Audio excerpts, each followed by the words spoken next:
আজি মই আপোনালোকৰ সন্মুখত ইতিমধ্যে দিল্লী মৰকজ তবলিগী জমাতৰ মৰকজ যে ঘটনাটো হৈছে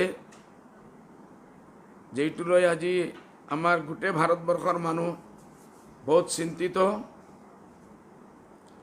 আমিও তবলিগী জমাতৰ মানুহ, আমি জমাতক ভাল পাওঁ, বলে যেটো হৈছে সেইটো বহুত বেয়া হৈছে, আমি সবেই মানিব লাগিব। ইমান ডাঙৰ এটা প্ৰব্লেম যেটো লৈ গোটেই পৃথিৱীৰ মানুহ যুঁজি আছে।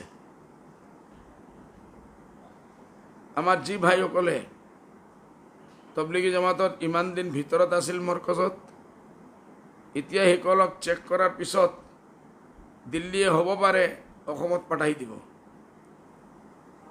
আপোনালোকৰ পৰা মোৰ এটাই আবেদন, ইন শৰ্ট, যে আপোনালোকে অসমৰ ভিতৰত পাও ৰখাৰ পিছত যিকোনো এটা ডাঙৰ হস্পিটেলৰ আচাৰত যাব, গৈ নিজৰ চেকআপ কৰাব, আর চেকআপ করার পিছত নিজের বাড়িতে যাব।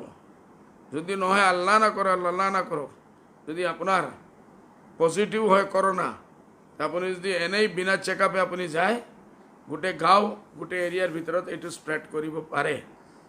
এইটোৰ কাৰণে মই হাত জোড়ি আপোনালোকক আবেদন কৰি আছোঁ যে আপোনালোকে ডাইৰেক্ট ঘৰত নাযাব, বলকে হস্পিটেলত যাব চেকআপত, তাৰপিছত আপোনালোকে ঘৰত যাব। জাজাকুমুল্লাহ খেৰ।